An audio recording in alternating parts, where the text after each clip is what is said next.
Little did I know, when I walked into the gym that day, my neck had years and years of rotting where the discs were degenerating and just starting to crumble.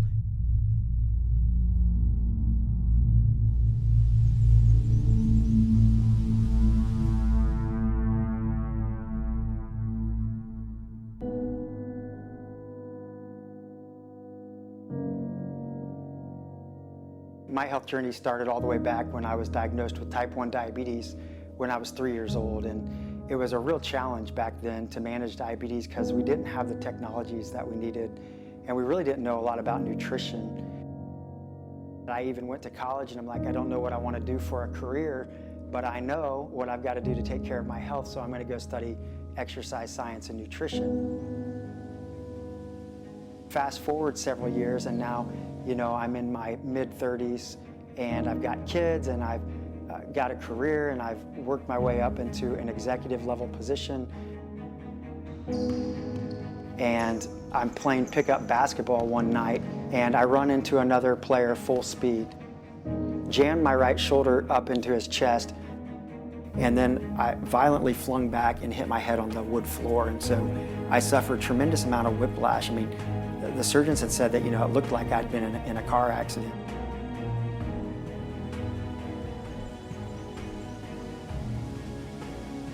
I really didn't know what was going on. I just knew I had a ton of shoulder pain. And so, I first started going to shoulder specialists trying to figure out what in the world, because this pain was starting to get really intense. And so we thought maybe it was my rotator cuff or labrum or something like that. So did MRIs of that and everything checked out good. Finally, the third shoulder specialist I went to, he did an MRI of my neck and he said, hey man, you've got disc issues. You herniated some discs and we need to get you to a neurosurgeon and to a specialist that can look at your spine. That wouldn't have happened to a normal person, more than likely, in an accident like that. But because my discs were already rotting away, it just made me very susceptible.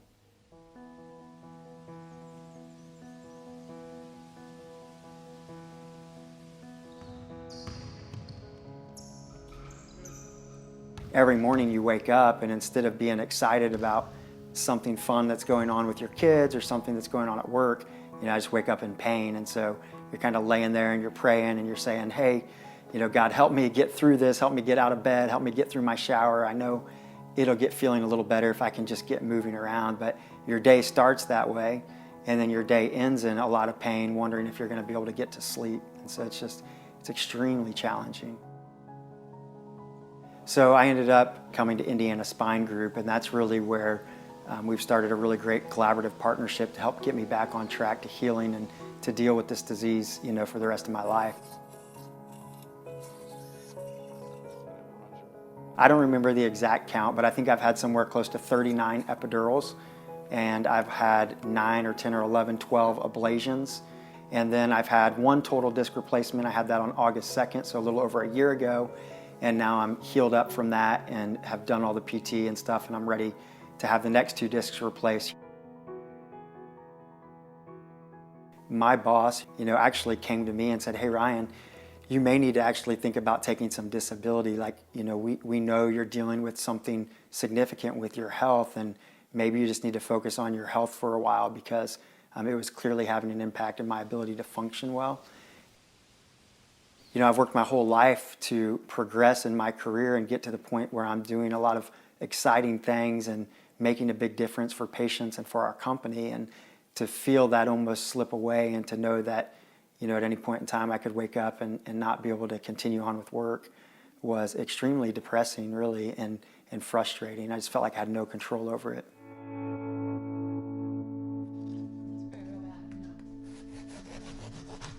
Well, a lot of things have really helped, and it's really ironic because, I'm the one that studied exercise and nutrition for all these years and have used it as a very important tool to manage my type 1 diabetes, but I started learning a ton from my surgeons and from Vanessa.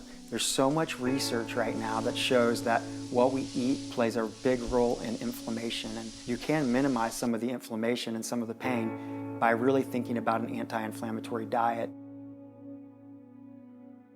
For me, it was less about restricting calories and more about how do I get rid of this diet pop, how do I get rid of these simple sugars, and how do I get rid of these processed foods that cause inflammation. And actually for me, it became a challenge to be able to eat all the food I needed to eat, because when I really looked closely at my diet, I was getting about 500 calories a day from simple sugars, whether that was a candy bar here, a Snickers bar there, and then I had processed foods that I had to get rid of as well.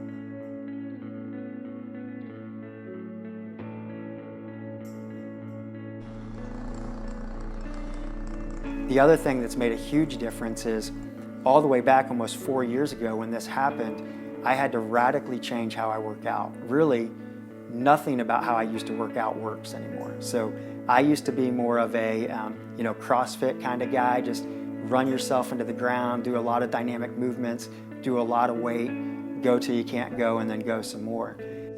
But those types of exercise programs work really well when you're young and healthy. As you get to into your 40s, as I'm approaching, and as you start dealing with joint issues, as I am, those workouts are actually horrendous for you.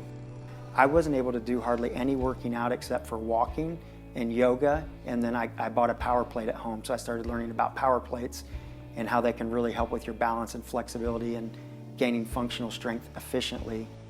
Totally relearning how to take care of my body, really keeping my joints in mind as much as trying to gain strength and be lean and those sorts of things.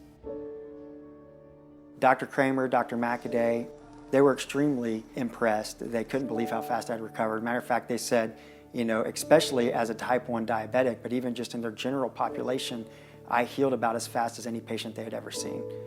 So they definitely believe that these protocols play an impact, and I know they do because I can feel a tremendous difference in my body.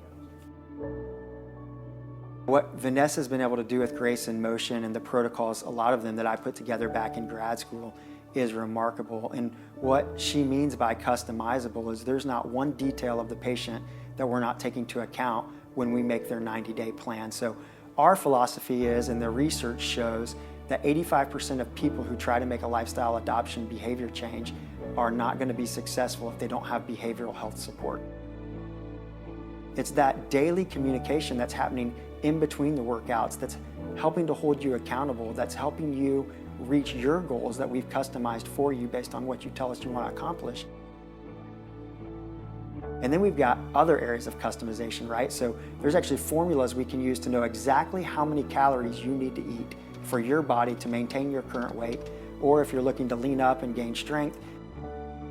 And then you have the whole exercise part. So yes, we're going to use a power plate or Bosu balls or balance balls as the modality for how we're helping people with exercise, because it's more efficient and effective and it's very conscientious of joint pain. But all of us need to start at different levels. We do a full physical assessment and we put that into your exercise prescription plan. So there's really nobody else on the market at this time that's really, really good at leveraging exercise and nutrition and coming up with a customized plan for somebody. And there's certainly nobody other than really, really high-end personal training that costs $100 for 30-minute segments. They do it at a price that is astronomically larger than what we have to charge at Grace in Motion. We've really looked at every side of science, and we can work with any body type, no matter your current level of fitness or whether you've never done fitness at all.